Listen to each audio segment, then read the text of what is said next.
ময়নাগুড়ি স্টেশনে পৌঁছেছি। চারিদিকটা পুরো কুয়াশায় ঢাকা। এখান থেকে আগের অবধিও দেখা যাচ্ছে না, এরকম কুয়াশা।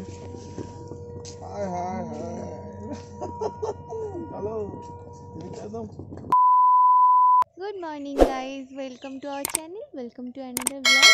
আজকে আমরা এসেছি ময়নাগুড়িতে, মামা বাড়ি। তো আজকে পুরো দিনটা আমরা এখানেই থাকবো, প্লাস এখান থেকে একটুখানি ধূপগুড়িও যাব। তো আর এখানে কেমন কি পরিবেশ সবটা তোমাদের সাথে শেয়ার করবো, সাথে থাকো। এটা হচ্ছে বিনসের ক্ষেত, যেটাকে মা প্রথমে কলাই ভেবেছিল। কি কলাই, যাই হোক, এটা হচ্ছে বিনস। এই গাছগুলোতে বিনস হয়। এটা কি গাছ গো? এটা আলু। ও আচ্ছা, এটা হচ্ছে আলু, যেটার ভেতরে আলু এখনো অব্দি হয়নি। ওরে কাকা, কত টমেটো! ও, একটু তো মিনি ভার্সন ছিল, এটা তো টমেটো ধরে আছে, কি দারুণ!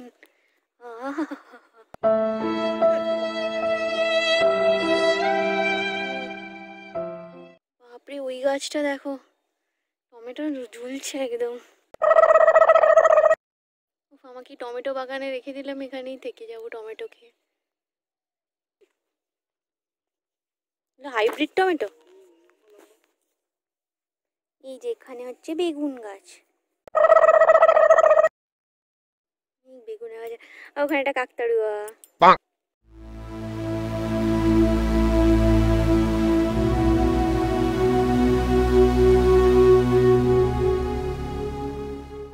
একটা কত বড় তাল গাছ রয়েছে, কি মোটা তাল গাছটা।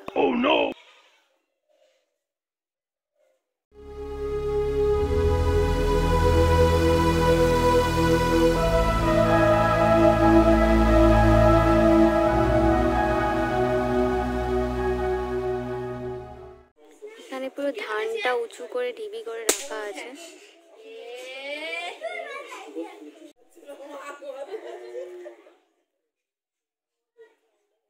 এখানে সবাই আড্ডা মারতে বসেছে, মা এখন জল খাচ্ছে। যে বাঁধাকপি, এই বাঁধাকপি হয়ে আছে সব।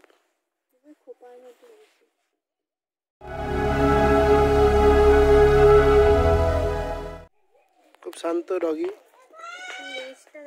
লেজটা খুব সুন্দর। নিজের লেজটা নিজেই দেখাচ্ছে।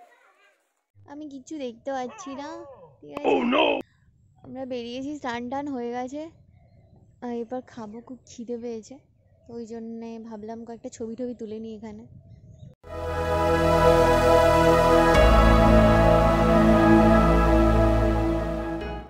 এই যে আমার বউ রোদের মধ্যে দাঁড়িয়ে আছে। কেমন রোদ? প্রচুর রোদ।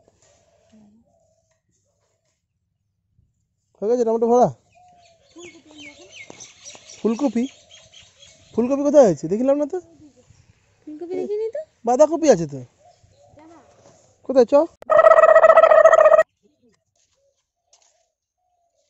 পুরো ফুলকপিতে ভর্তি, কি সুন্দর দেখতে ফুলকপিগুলো। এই যে ফুলকপি হাতে দাঁড়িয়ে আছে। ফুলকপি পালং গোড়া থেকে তুলে নিচ্ছিস? এই যে জুই পালং তুলছে। হবে না তো, বাবা বীজ দিতে হবে তো। ফুলকপির বড়া ভাজছে। আমরা খাওয়া দাওয়া শুরু করছি। পেঁপে সেদ্ধ, মাছের চচ্চড়ি, ফুলকপির বড়া, আরও আছে মেনুতে। আমরা এখন ধূপগুড়ি যাচ্ছি, ময়নাগুড়ির থেকে। আমরা এখন ধূপগুড়ির পথে ময়নাগুড়ির থেকে বেরোলাম। সারাদিন ধূপগুড়িতে ছিলাম, এখানে অনেক কিছু দেখলাম, প্রকৃতির সৌন্দর্য, সাথে বেগুন গাছ, টমেটো গাছ, এসব বিভিন্ন রকমের গাছ, সবজি, এসব যেটা নাকি আমরা শহরে দেখতেই পাই না। আর সারাদিন পরে খাওয়া দাওয়া করে একটু বেশি খাওয়া দাওয়া হয়ে গেছে। অনেকদিন পরে টাটকা সবজি খাওয়ার ফলে ঘুমটা ভালোই এসেছিলো, ঘুম আর কাটছিল না। তো এখন আমরা ধূপগুড়ির উদ্দেশ্যে বেরিয়েছি, ওখানে কিছু প্রকৃতির সৌন্দর্য নেবো। আচ্ছা, এটা জল ঢাকা নদী, এটা আমরা ক্রস করছি।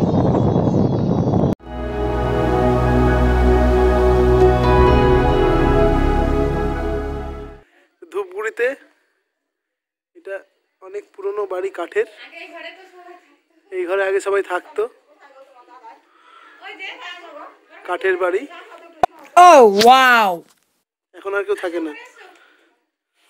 মাংস রান্না করছে, মাংসের জন্য আলু ভাজছে, মাংসের আলু ভাজা বসেছে।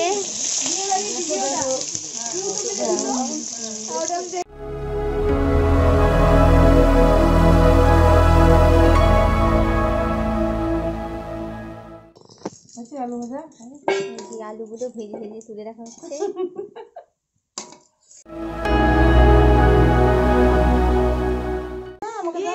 এই যে মশলা বাটাটা রয়েছে এখানে, এটা পুরো শিলে বাটা হয়েছে মশলাটা।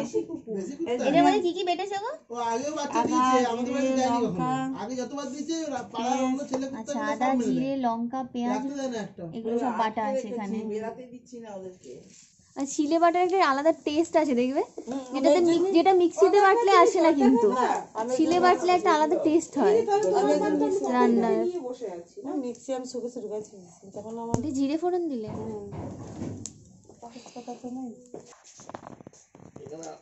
মানে অতিথি আপ্যায়নের জন্য পান আর চুনটা দিতে হয়। আসতে পারে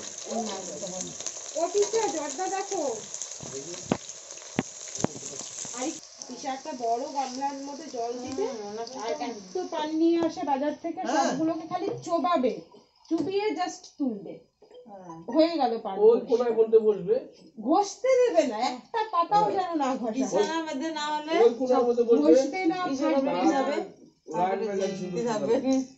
মানে বিয়ে বাড়ি ওটা মোটামুটি একদিনে 100টা লাগে নিচে।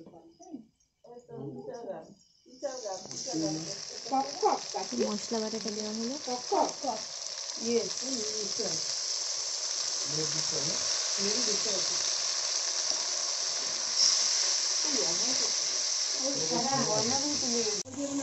মাংসটা নুন হলুদ বাকি রেখেছিল নাকি?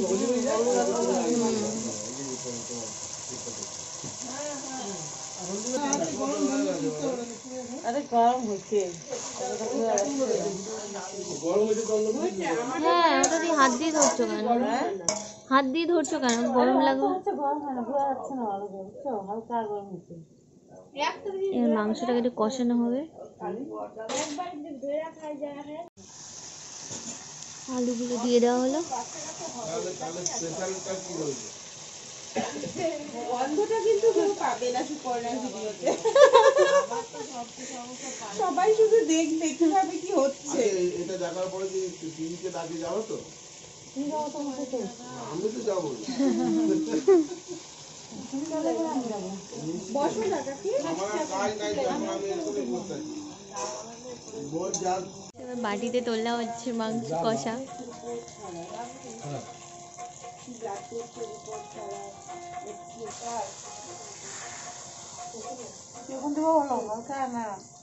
রান্না হয়ে গেছে,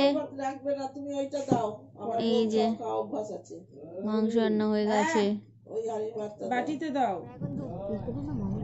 আমরা এখন ময়নাগুড়ি থেকে বেরিয়ে গেলাম, এরপর বাস ধরবো। তো আমাদের ভিডিওটা ভালো লাগলে প্লিজ লাইক, শেয়ার, সাবস্ক্রাইব করতে একদম ভুলো না। টাটা।